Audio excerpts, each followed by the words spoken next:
dossier bi c'est une rupture parce que on n'a pas l'habitude nga nekk au pouvoir nga dem def li nga xamante mooy recours ñu débouté la bon je pense que c'est une première après ñoom dinañ ma rectifier si je me trompe mais quand même dañoo gis ne les analystes démb dañoo wax ni peut-être dafa duggoon ci chapitre boo xamante ne dafa xaw a juum ndax bu demee booy naan dama woo le ministre wax ko ni sama dossier ma concernant nañ ko teel a vidé est-ce que boobaa du ñu ko joxoñ baaraam di naan dafa am immixtion judiciaire exécutif bi ci judiciaire bi. Au contraire man je pense que hier tous les patriotes je ne dis pas de Pastef kuy patriote nekk Sénégal sa xol sedd na ci Ousmane Sonko je pense aussi hier nos martyrs fi ñu tëdd seen xol sedd na ci Ousmane Sonko le président pourquoi parce que nit ñi dañuy jaawale prestige ak révolution du benn. Poste de premier ministre prestige la lu mu occupé la mais il faut savoir que y a un coup de la révolution ce coup là est inachevé mooy dafa am fu ñu jógee am fu ñu war a dem la révolution voudrait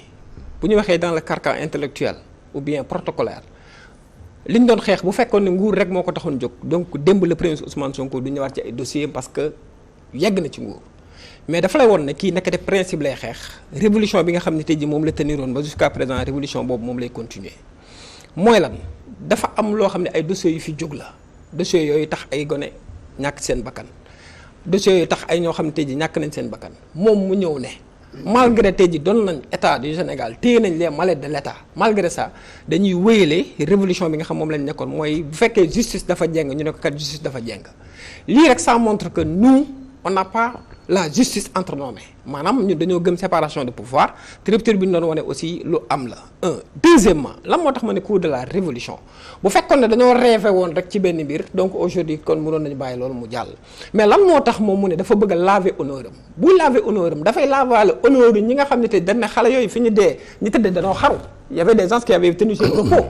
am na ñoo xam dañ doon wax ne gone yii li tax ñu ñàkk seen bakkan du dara. mais sur le principe on est d'accord mais fu nit ñi analyste fu ñuy waxee mooy est-ce que c'était à lui de saisir directement le ministre de la justice. analyste je vous dis. analyste est-ce que du ses avocats man mii mën naa doon analyste su ma neexee ku ci nekk foo nekk mën nga doon analyste ça dépend ci position man je suis un analyste fan laa ko analyser mooy j'ai vu que effectivement un citoyen sénégalais qui est là. Un chef de parti politique qui est là, qui a vu ces jeunes, ces militants tués, qui est là pour laver l'honneur et la mémoire de ces gens-là. Mooy lan mooy tey jii ci approche bi effectivement am na ñuy wax ne mënoon na ko jox ñu wax ko man je préfère que moom mu waxal ko boppam parce que foofu la ñuy xamee la différence parce que li ñu xamoon auparavant nee naa la il faut que nit ñi aussi ñu xam ne y a un changement de paradigme. Changement de paradigme mooy lan tant que demuñu ba le président de la république taxaw ne man kat wax dëgg yàlla man maay le président de la république mais ñii ci démembrement de l'exécutif di doxee pas exécutif judiciaire ànduma ci loolu ça prouve que nous on n'est pas là pour mettre la main ci justice. Deuxième point bi nga xam point d'analyse la te dama bëgg mu leer ci bopp sénégalais bi Ousmane Sonko le président n'a pas discrédité la justice dafa ni je précise tels sont ces mots. am na ci biir justice ay magistrats yoo xam ne loolu donc c'est pas une généralité maintenant ci ñooñu nag effectivement mais am na ci ay magistrats yoo xam ne tey jii ñoo àtte Georges ba tey ay xale daanu am na ñoo xam ne dossier Mame Mbaye Niang bii malgré que lépp loo xam ne tey jii amoon na ci am na ñoo xam amoon na ko seen table mais il préférait se soumettre non seulement à la ci merci wu kii nga xam ne tey jii moo fi nekkoon maintenant est-ce que ñooñu tey bu ñu ñëwee seen responsabilité dañ ko occulter la réponse est non donc moi je juge que le président Ousmane Sonko a bien fait de pointer le doigt là où ça fait mal mooy lan aujourd'hui la justice li nga xam ne tey jii moom moo fi am yépp wax dëgg yàlla mën nga ne loxol justice génn ci mais bu nee justice nag doo ko généraliser daf ci am ci biir ñoo xam ne tey jii rendre nañ ay verdict yoo xam ne da nga xam ne ñi seen àqulaay taxaal lañ ko teg mais am na ci ñoo xam ne tey jii il préférait te Sénégal yëpp ñoo ko xam xam nga nit ku jàpp nit ne ko yow doyow ma la dara dan maa wax ma jàpp la kese mais kooku noonu mi ngi dans la justice est-ce que dañ koy bàyyi mu doon benn pomme de terre bu nëb ci biir saako bi la réponse est non moo tax mu ne la j'apprécie la justice mais bu justice jàddee je suis là à le dénoncer c'est-à-dire loolu la ñu war a apprécier man fi ma bëgg Sénégalais orienté li nga xam ne tey jii mooy débat bi mooy bañ a topp xale yi nga xam ne tey jii ñoom opposé wuñu defuñu dara benn rek la ñuy xaar nañu xaar la Ousmane Sonko génn wax balaa noo mën a comprendre le président Ousmane Sonko wax 3 minutes avant nga gis ku bind texte bu kilométrique c'est-à-dire ils sont dans une ci benn mouvance boo xam ne tey jii donc ñooñu taxuñu maa jóg sama raisonnement li ma bëgg a wax mooy effectivement nous sommes fiers du président Ousmane Sonko d'avoir tenu ses propos parce que ce sont des propos yoo xam ne day honorer képp koo xam ne tey patriote nga mooy da ngay xam ne ndekete kii malgré fi mu toog li ko ñor mooy réew mi tegu ci yoon mooy képp koo xam ne dénk nañ la dara nga teg ko ci yoon mooy képp koo xam ne aussi war ngaa def dara tey jii nga teg ko ci yoon mais supposons xale yi nga xam ne faatu nañ honneur bi nga xam ne tey jii lavé wuñ ko mu jot rek nguur toog jékki-jékki ne lépp baax na ça traduit que nit ñi daan kii mais arriviste la te en fait li ko ñor c'est pas fauteuil bi mu toog li ko ñor mooy est-ce que suñu justice sénégalaise baax na donc aujourd'hui je pense que toute la population sénégalaise dans sa majorité applaudit le président Ousmane Sonko d'avoir tenu li nga xam ne tey jii moom mooy discours maintenant c'est à la justice elle-même de laver son honneur comment dañu ne ñun dañoo jël le pouvoir mais duñ ci dugal suñu loxo parce que exécutif lañ parlementaire am na judiciaire am na mais bu fekkee rocci nañ ci suñu loxo nag ñoom bu ñu jox lay bu ñu jox dëgg ñi nga xam ne dañoo waxoon ne exécutif bi dafa war a am la mainmise sur le pouvoir judiciaire mooy aujourd'hui noo mën a comprendre un citoyen sénégalais déposé presque plus de 8 plaintes kenn amu ci benn bu ñu ci instruire noo mën a comprendre un citoyen sénégalais nga xam ne mu taxaw ne man kat damaa bëgg au contraire au-delà de premier ministre Ousmane Sonko c'est comme moi Khadim Bamba tey jii man boo amoon benn dossier sañ na maa bind ki nga xam ne mooy le ministre de la justice ne ko kat damaa bëgg lii ak lii ak lii ak lii ci samay dossier ngeen baral ko xanaa kay foofu la ñëpp di tàccoo mais li bonoon mooy tey jii malgré dossiers yi ko tënk yëpp ñu ne kat dem nañ ba à un moment donné maanaam dossiers yi kat gas nañ ko suul donc le premier ministre Ousmane Sonko a donné l'occasion à la justice sénégalaise encore une fois de se briller en réalité c'est ça la question l'autre chose ban ténacité la am par rapport ak li nga xam ne tey jii mooy doxalinu justice wax na ko mais noo mën a comprendre li lay wane le premier ministre Ousmane Sonko est différent des autres hommes politiques mais sëñ bi gis nañ fi koo xam ne dafa ànd ak ay nit ñooñu saaga mu ñëw dugal leen palais jox leen li nga xam ne tey jii moom mooy passeport diplomatique mais kii naka la ay waa këram mën a defee loo xam ne tey jii jàkkaarloo ak yoon mu woo ministre de la justice ba teg ci des assume yéen na ko vidéo yi ne ko lii jaaduwul loolu mooy kii am na fu mu bëgg a teg réew mi donc Sénégal il faut que ñu changer paradigme gis nga madame Diop dañ ñoo tàmmal xam nga tàmm laago la nee naa dañ ñoo tàmmal benn style bi mooy lan mooy quand tu es dans l'état da nga war a muer wala da nga war a nekk au second plan ça c'est dafa am un homme politique qui est là en tant que président parti am un citoyen qui est un citoyen sénégalais qui a tous les droits et les devoirs am un premier ministre mais quand le premier ministre parle il nous a parlé de redressement je répète mais quand le citoyen sénégalais parle mais Ousmane Sonko dafa am njaboot am déet am nay soxna am nay tout tànk au minimum réew mi am na millions ngi nit yoo xam ne gëm nañ ko mais tey jii dossiers yi ñu teg ci ndoddam yépp moom bu demee ba wóor na preuve yaa ngi nii am na droit juridiquement am na droit reverser li nga xam ne tey jii moom mooy ci dossier bi nekkat attewaat leen ma te xoolal ni mu ko waxee ne la koy toppee rapport par rapport dossier par dossier amul lenn loo xam ne dëgg ma loon ne le président Ousmane Sonko te lu leer ci penc bi ndax kat nañu waxante dëgg munoo jël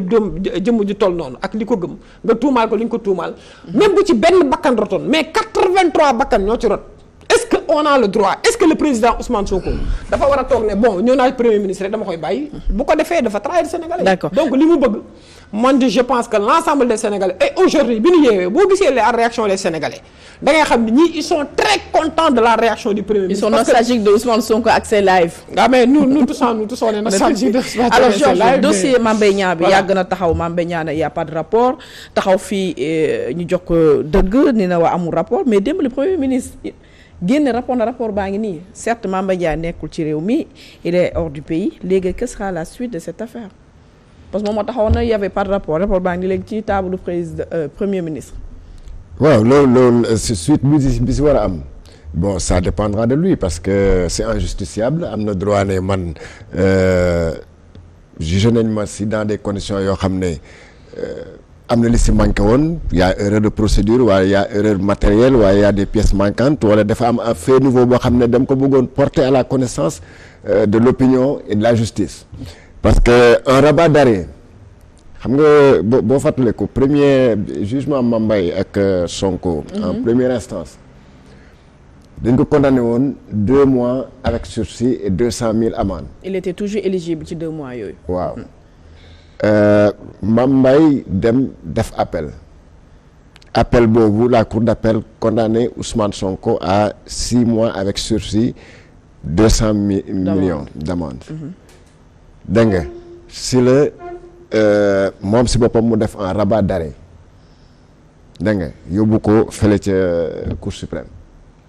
C'était pourvu en cassation d'ailleurs. Donc au niveau de la Cour suprême pour casser ce truc-là. Parce qu'au départ li si gars yi doon wut. li nga xam ne ñooy adversaire am mooy qu'il soit inéligible. moo taxoon ñu yeggal le truc de la peine à 6 mois avec sursis mais bu ñu demee Cour suprême ñu def son rabat d'arrêt parce que le rabat d'arrêt vise à quoi? Vise à rectifier des erreurs matérielles ou de procédure. C'est ce qui maanaam erreur yi nga xam ne